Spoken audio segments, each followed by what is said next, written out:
Hi friends, welcome back to our channel. இன்னைக்கு நம்ம சேனல்ல ரவையை வச்சு நல்லா கிறிஸ்பியா ஒரு சட்னி செய்யற ஈவினிங் ஸ்நாக்ஸ் பார்க்கலாம். இதை நீங்க வடையாவும் போட்டுக்கலாம், போண்டா மாதிரியும் போட்டுக்கலாம். உங்களுக்கு பிடிச்ச ஷேப்ல ஈஸியா செஞ்சு முடிச்சிடலாம். வாங்க ஃப்ரெண்ட்ஸ், எப்படி செய்யலாம்னு வீடியோக்குள்ள போய் பார்க்கலாம்.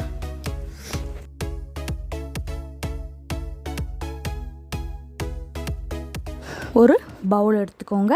அந்த பவுலில் நம்ம ஒரு கப்பு ரவை சேர்த்துக்கலாம். நம்ம சாதாரணமாக உப்புமா செய்வோம் இல்லையா, அந்த ரவையே ஒரு கப் எடுத்துக்கோங்க. ஒரு கப்பு ரவைக்கு ஒரு கப்பு ஃப்ரெஷ் தயிர், புளிக்காத தயிராக பார்த்துக்கோங்க. புளிச்சதுன்னா கொஞ்சம் புளிப்பு தன்மை இருக்கும் போண்டால், அவ்வளோதான். பொடியாக நறுக்குன வெங்காயம், ஒரு துண்டு இஞ்சி பொடியாக நறுக்குனது, ஒரு பச்சை மிளகா பொடியாக நறுக்குனது, பேக்கிங் சோடா ஒரு பிஞ்ச் கொஞ்சமாக போட்டுக்கோங்க, உப்பு தேவையான அளவு, ஜீரகம் 1/4 ஸ்பூன், மைதா மாவு ஒரு 1/2 ஸ்பூன், அரிசி மாவு ஒரு ஸ்பூன் சேர்த்து நல்லா கலந்துக்கலாம். பேக்கிங் சோடா நல்லா புஃப்னு வர்றதுக்கு உங்களுக்கு விருப்பம் இல்லைன்னா பேக்கிங் சோடா தேவை கிடையாது. இது வரைக்கும் போட்டு நல்லா கலந்துக்கோங்க. எல்லாமே எல்லா இடத்துலையும் போகிற மாதிரி நல்லா கலந்து விட்டுக்கோங்க. கருவேப்பிலை கொஞ்சம், கொத்தமல்லி பொடியாக நறுக்குனது கொஞ்சம் சேர்த்து நல்லா கலந்துக்கலாம்.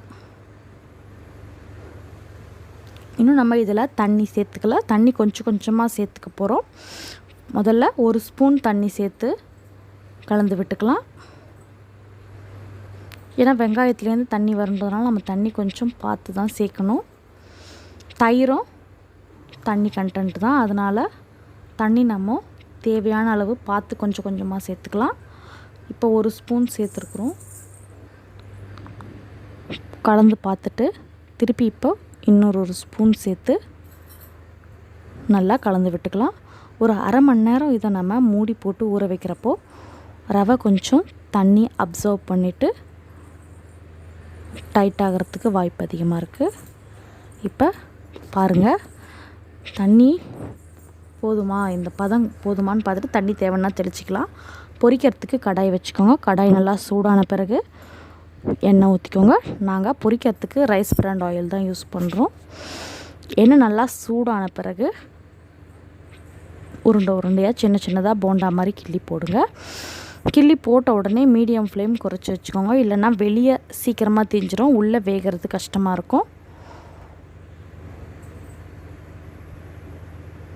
நல்லா போண்டா மாதிரி கிள்ளி போட்டுட்டு கொஞ்ச நேரம் ஒரு சைடு வெந்த பிறகு கொஞ்ச நேரம் கழித்து திருப்பி போடலாம். எல்லா சைடுமே ஈக்குவலாக கோல்டன் ப்ரௌனாக ஆகிற மாதிரி நல்லா வேக வச்சுக்கலாம். இது போண்டா மாதிரி தான் போடணும்னு இல்லை, நீங்கள் வடை மாதிரியும் தட்டி போடலாம். உளுந்த பருப்பு வடை மாதிரி இதை தட்டி போட்டிங்கனாலும் நல்லா டேஸ்டியாக கிறிஸ்பியாக கிடைக்கும். நம்ம வீட்டில் வெறும் ரவையும் தயிரும் இருந்தால் போதும், சட்டுன்னு இந்த ஸ்நாக்ஸ் செஞ்சிடலாம்.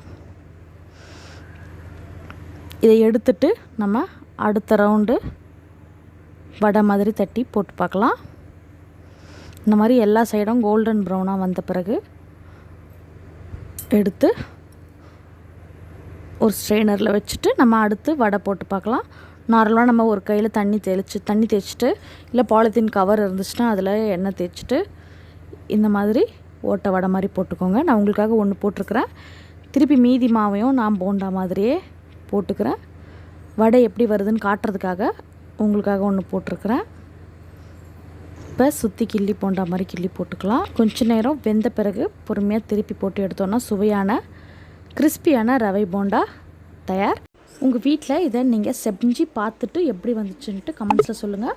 நம்ம வீடியோக்கு ஒரு லைக் பண்ணிவிடுங்க. நம்ம சேனலுக்கு நீங்கள் இப்போ தான் ஃபர்ஸ்ட் டைம் வரீங்கன்னா சப்ஸ்கிரைப் பண்ணிவிட்டு பக்கத்தில் இருக்க பெல் ஐக்கானை கிளிக் பண்ணி ஆல்னு செலக்ட் பண்ணிக்கோங்க.